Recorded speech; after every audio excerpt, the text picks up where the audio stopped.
in plenary today. So I will make my remarks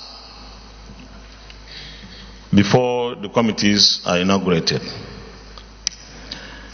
Distinguished colleagues, I am most delighted to address us on this momentous occasion of the inauguration of our committees.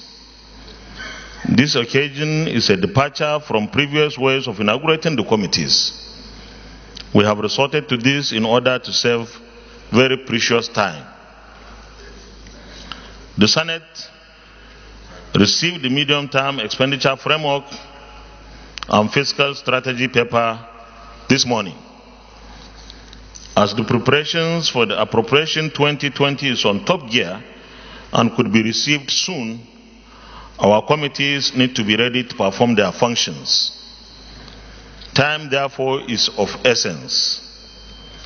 Like I said in my speech on our resumption yesterday, the committees are the engine rooms of our activities. As a result, effective and efficient performance by our committees is imperative for the success of this Senate. Distinguished colleagues, our country is facing the challenges of insecurity, while our largely youthful population is affected by unemployment, among other problems. Fortunately, we are also blessed with abundant agricultural land. We are similarly endowed with abundant solid minerals in all parts of our country. The oil and gas resources have remained our major source of revenue. Distinguished colleagues, our challenges can be appropriately addressed with our rich endowments. What we require, therefore, is the strategic deployment of those resources. We can plan and use our agricultural potentials to achieve not only national food security, but also process for exports. Again, our solid mineral sector is largely untapped, and we can exploit those resources through the right policies and supportive legislations. We need to also focus on human capital development.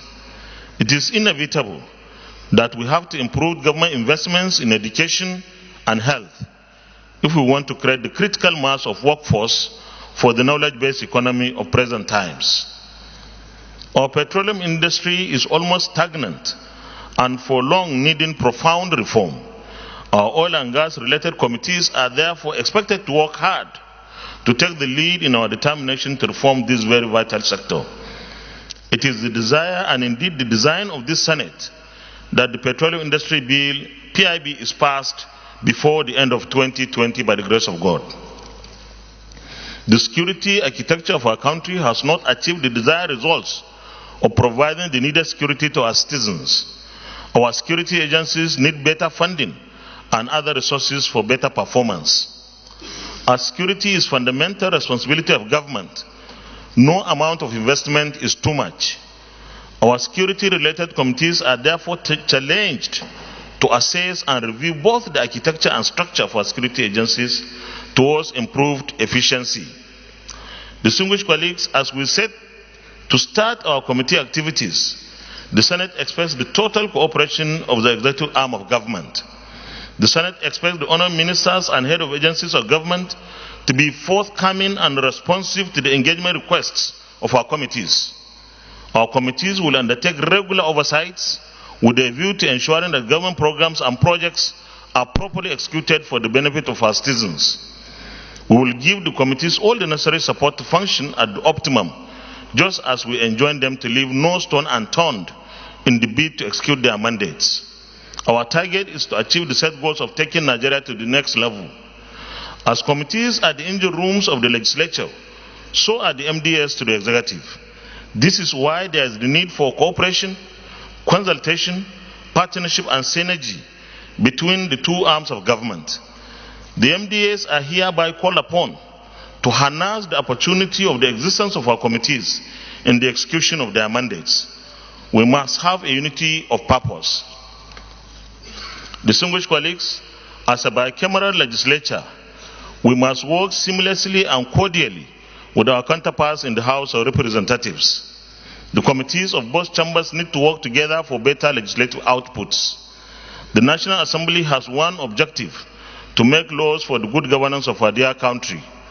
let us challenge ourselves to implement our all-important legislative agenda that we will take and consider and pass today in plenary. This task is one of our national service towards progress and development.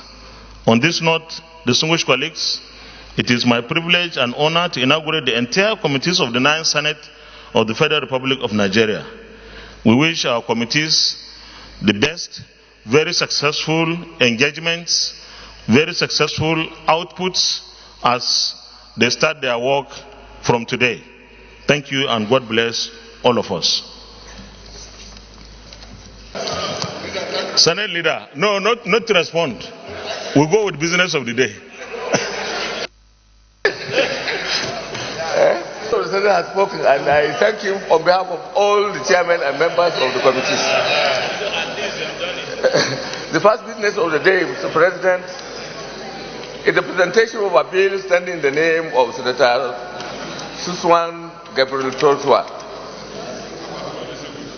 on the National Assembly Inauguration Bill 2019. Mr. President, you may wish to invite